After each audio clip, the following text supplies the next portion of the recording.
누구든지 일하기 싫어하거든 먹지도 말게 하라. 우리는 너희에게 스스로 본을 보여 본받게 하려 함이니라. 믿음의 삶 안에 새벽을 깨우는 거룩한 기도자 여러분, 주님의 은총과 사랑이 넘쳐나 하나님의 도우심으로 삶에 날마다 유쾌하게 되는 새로운 삶의 활력이 여러분들을 새롭게 하실 수 있기를 바랍니다. 날씨가 점점 무더워져 가고 우리의 몸이 약하여져 가기 쉬운 이때이지만 하나님의 말씀과 기도의 자리를 지키는 일에 여러분의 자리가 늘 든든하기를 바라고, 오늘의 본문 말씀은 잠언서 24장 23절부터 34절까지의 말씀입니다. 이 말씀은 지혜자 잠언의 이제 마지막 단락, 이 추가 모음집입니다. 왜냐하면 우리가 읽은 24장 23절에 이것도 지혜로운 자들의 말씀이라 하며 하나의 항목이 이곳에 형성이 되어 있는 것을 보게 됩니다. 그래서 지혜 잠언을 우리가 22장 17절에서 24절까지로 구분을 해 보았습니다. 이제 나머지 단락은 솔로몬의 잠언, 히스기야의 신하들이 편집한 잠언과 아굴과 루멜에 이어서 이제 현숙한 여인으로 결론을 짓게 될 것입니다. 우리 서문에 이어서 진리 30수를 살펴보았고, 이제 추가 잠언을 우리가 보게 됩니다. 이 추가 잠언은 구체적인 항목으로서는 주로 재판에 대한 사회 질서의 공명정대함을 이야기해 주고 있습니다. 첫 번째 주제는 23절 26절까지는 재판장을 중심으로 한 공명정대한 재판을 일깨워 주고 있고요. 28절 29절은 바로 이 재판정에서의 거짓 증인을 경고하고 있습니다. 이 두 주제를 가지고 사이사이에 하나님 앞에서 이 세상을 어떻게 책임지며 살아갈 것인가와 게으름에 대한 긴 이야기가 들려져 있습니다. 이 재판의 공정성은 당대가 친족 사회였기 때문에 서로 안면을 봐주는 이런 일들이 일어나게 되는데, 주로 그런 일들은 가진 자들의 교제 안에서 이루어질 수밖에 없는 사회 현실이지요. 결국 공사의 구분이 어려워지면 가진 자들의 횡포로 움직여갈 수밖에 없다는 사실이고, 근대화된 현대화된 우리 사회 현재 안에서도 무전유죄라는 말이 나돌 정도로 재판의 형성이, 또 정치적인 현실이 권력에 아부하고 있는 시대적인 상황을 우리가 내다보면 이런 일들이 바로 과거의 말씀이 아니고 이게 하나님의 진리고, 인간의 죄악에 왜곡된 본성들은, 악의 본성들은 변하지 않고 있음을 새삼 느끼게 되고요. 우리가 그리스도인으로서 신앙의 열정을 가지고 현장에 들어가는 사회 현실은 우리가 믿음을 바르게 지킬 수 있는 현장이 아닙니다. 그 안에 있는 다양한 불의와 거짓의 술수와 음모 속에서 그리스도인들이 괴로워하고 양심을 잃어버리게 되고 그만 세상과 오염되고 가는 그런 현실들을 우리가 실제로 마주대하고 있지 않습니까? 잊지 마십시오. 그게 지혜라는 거. 어떻게 대처해 나갈 것인가. 하나님께 소망을 두고 행하는 자만이 진정한 의미의 하나님의 도우심을 만날 거고, 그 진정한 그 지혜를 통하여 세상을 건강하게 땀 흘리고 일하며 섬기며 살아가는 그 삶 안에 하나님의 주신 재물이 견고한 재물이 돼서 하나님의 은총 가운데 거하게 될 것입니다. 세상의 불의한 방법으로 취득한 재물은 날아가 버린다는 경고의 말씀을 가볍게 듣지 마시고 하나님의 심판이 있음을 잊지 마셔야 됩니다. 왜냐하면 25절에 오직 그를 견책하는 자는 기쁨을 얻을 것이요 또 좋은 복을 받으리라. 누가 복을 주겠습니까? 하나님께서 갚으심이 있다는 거지요. 이 세상 안에서도 하나님의 손길이 있습니다. 하나님의 역사가 있고요. 의인들의 빛나는 등불이 서 있습니다.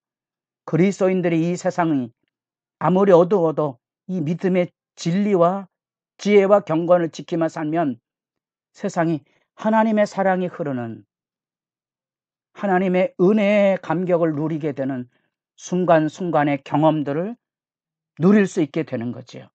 우리가 해야 할 일이 바로 그 가운데 있다는 사실입니다. 그런 점에서 26절에 적당한 말로 대답함은 입맞춤과 같으니라. 아름다운 정직한 삶에 대한 이야기들은 그렇게 지치고 상한 사람들 세태 안에 따뜻한 안아줌의 아름다움의 평화를 누리게 하신다는 사실입니다. 그리고 27절에 이 재판정의 공정성의 사이에 들려져 있는 자기 본분, 사회적인 책임, 각자 자기가 어떻게 결혼해서 가정을 꾸미고 밖에 나가서 농사일을 하는 이런 자기 사회적 책임의 건강한 질서에 대한 이야기가 그곳에 나옵니다. 내 일을 밖에서 다스리며 너를 위해서 밭에서 준비하고 그 후에 내 집을 세울지니라. 이게 바로 독립적으로 가정을 꾸리고 밭일을 하는 그 당대의 건강한 삶의 이야기가 나옵니다. 왜 이 이야기가 나오는 거 아니? 결국은 지혜 이야기를 하며 맺어가며 이 지혜자의 잠언 속에 가장 크게 부각시키고 있는 것이 23장 29절부터 35절까지 술꾼에 대한 경고사항이 그곳에 길게 나오고요. 오늘 이 24장 30절부터 34절까지가 게으름에 대한 얘기가 나오거든요. 술 취함과 게으름은 삶의 활력을 잃어버리게 하는, 또 지혜자의 경건을 무너뜨리는 죄 지배의 무서운 영향력입니다. 가까이 하지 말아야 하고요. 구별하며 살아야 됩니다. 그런 점에서 27절에 이런 우선순위는 우리에게 하나님 앞에 소중하게 삶을 살아가는 일의 책임, 사회적인 책임과 우선순위를 들려주고 있습니다. 또다시 28절, 29절에 재판의 위증죄에 대한 얘기를 드러내주고 있습니다. 사악한 위증자들이 있다는 거죠. 28절 너는 까닭없이 내 이웃을 쳐서 증인이 되지 말며 내 입술로 속이지 말지니라. 여러분, 사회관계 속에서 왜 이런 일이 일어나겠습니까? 결국은 그런 삶을 통하여서 우리 인간이 가지고 있는 악의의 즐거움들을 나눠가고 그런 관계들을 통하여서 불이한 이권을 챙기기 때문에 그렇습니다. 29절 너는 그가 내게 행한 같이 나도 그에게 행하여 그가 행한 대로 그 사람에게 갚겠다 말하지 말지니라. 내가 행한 대로 내가 반드시 갚아주리라. 개인의 사적인 감정의 보복은 악의 악순환입니다.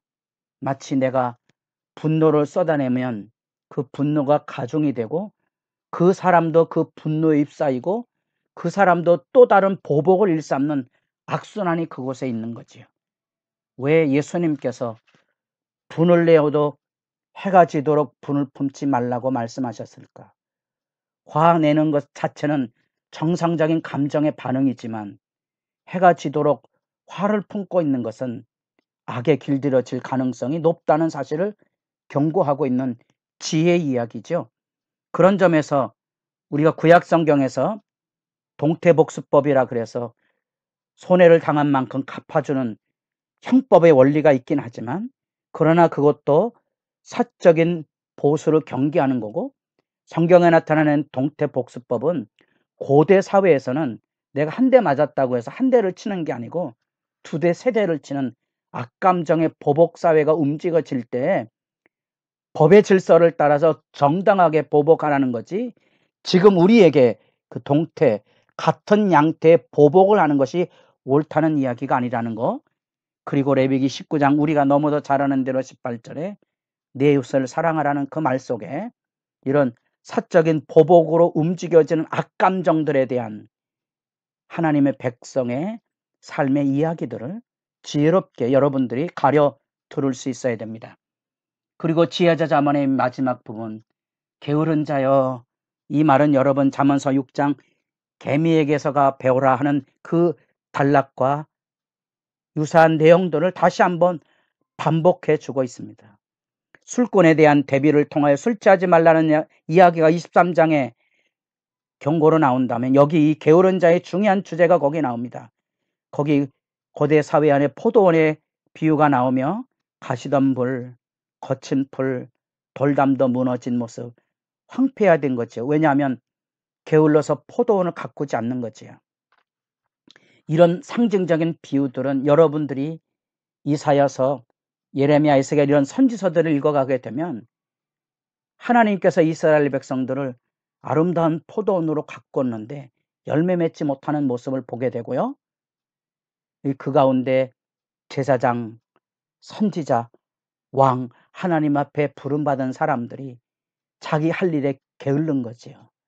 자기 직분과 소명을 다하지 않아서 이런 게으름의 양태가 영적인 나태 속에서 방치돼 버렸다는 사실들을 함께 연관해서 이해하시면 하나님의 말씀에 부유함을 만나고, 이런 것들이 그리스도인으로 세상을 살아갈 때 조심해야 될 부분인 것을, 단순히 열심히 살자라는 얘기가 아니고요, 하나님이 주시는 지혜를 통하여 건강한 노동과 자기 책임, 가정 안에서든 교회 안에서든 직장 안에서든 자기 본분을 다하는 일에 성실한 책임이 있다는 사실을 여러분 기억하시고, 그런 점에서 우리 사회 안에 보다도 공정하고 정직한 사람들이 많아지도록 하나님을 경외하는 주의 백성으로 그리스도인들의 사회적인 책임, 신앙을 가진 사람들이 자기 가정을 건강하게, 자기가 섬기는 교회 안에 자기 직분을 바르게 실천해서 아름다운 가정과 복된 교회를 이루어가는 일에